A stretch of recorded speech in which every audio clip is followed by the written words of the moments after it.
brands working in Banarasi focuses on Indian wear.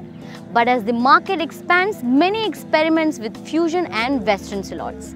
Hello everyone, this is Prachi Tiwari for SME Futures, and today we are interviewing the third generation entrepreneur of Shanti Banaras, hailing from a family that has been in the business for almost 70 years.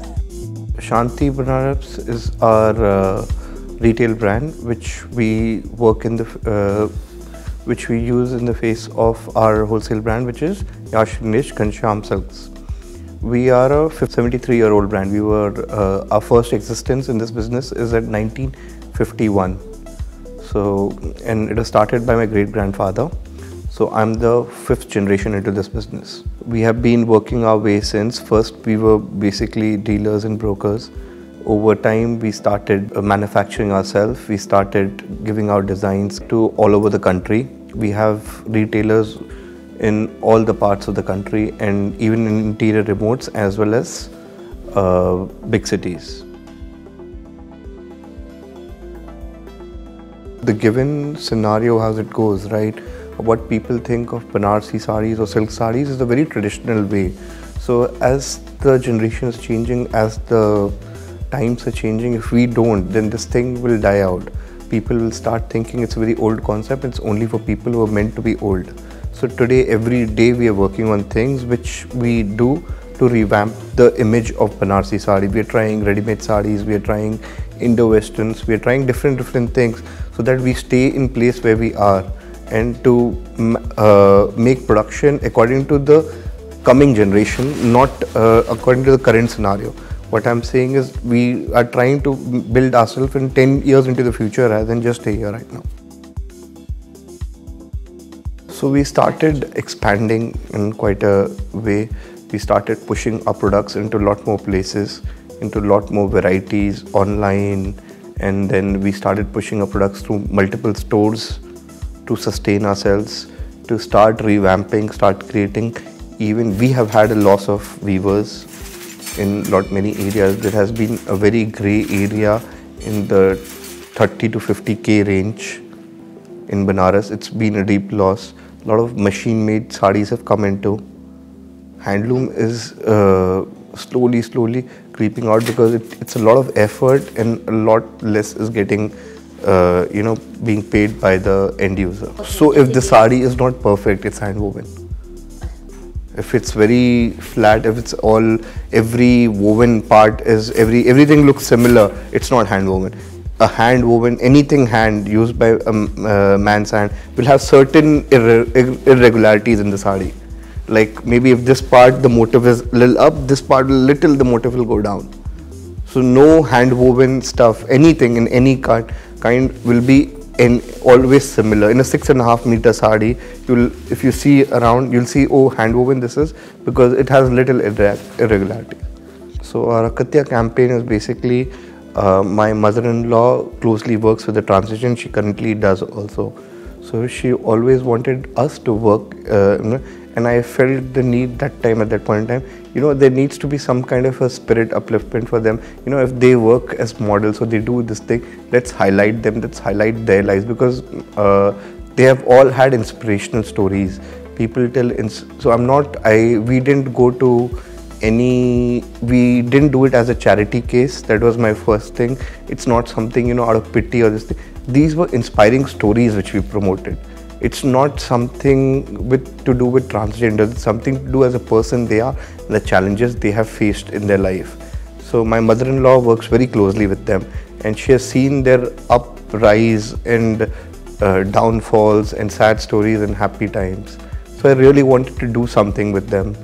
This was my way of just, showcasing them in the light, not doing it as out of pity or this thing. It is something that these people, they were successful entrepreneurs, maybe earning more than a lot of people what people would earn. Challenges is the market's ups and downs which the company is facing. There have been irregularities in the way trends work. Earlier, as in now, there used to be a flood of people coming to Banaras. There's a lot of challenges facing from the market, as well as there are so many other sectors which are continuously making product, and like Surat, for example. So Surat is making the same work in an artificial way. And plus government has provided a lot of amenities there. So they many times get better production and better quality of product in the lower segment than us. So we are expecting that they provide better communities, better this thing. They provide a more marketing freeway for the clients to come in. As of now, I feel with currently Banaras being a big tourist spot, people are flocking here from all parts of the world. It has helped the business a little bit on a retail front, but I think more can be done in helping it with the back end part of it. We're building the infrastructure for people to work, for people to create, and creating it as a city as a whole to keep the trend alive. So a lot of things in designer wear is getting used from Banaras.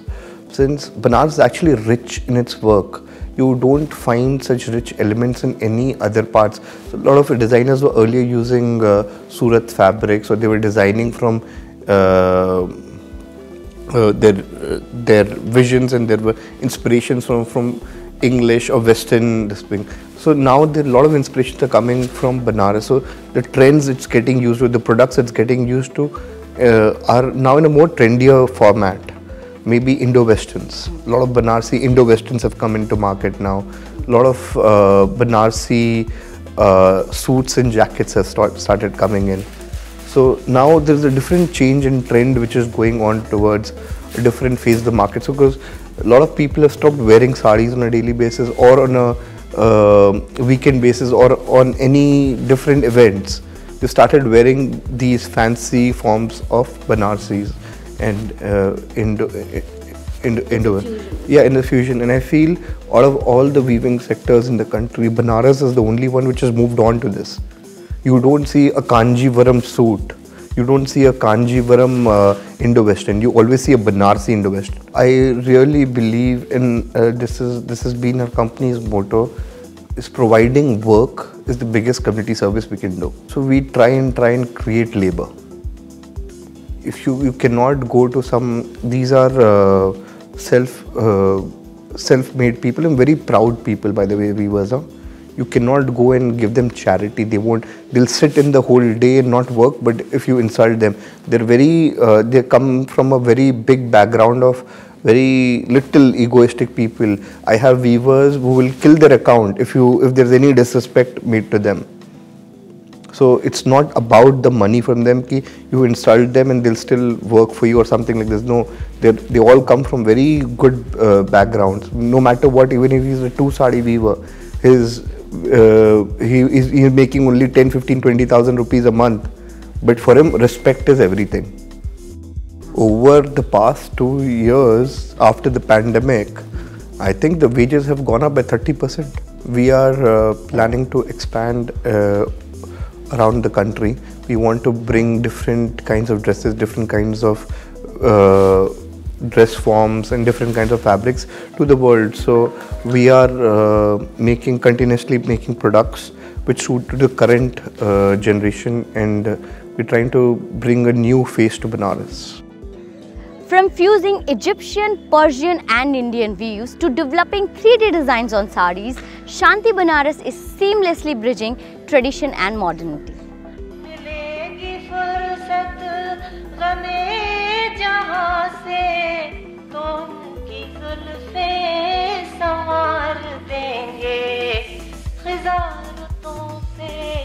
जो बच रहेंगे वो फूल हम उन पे वार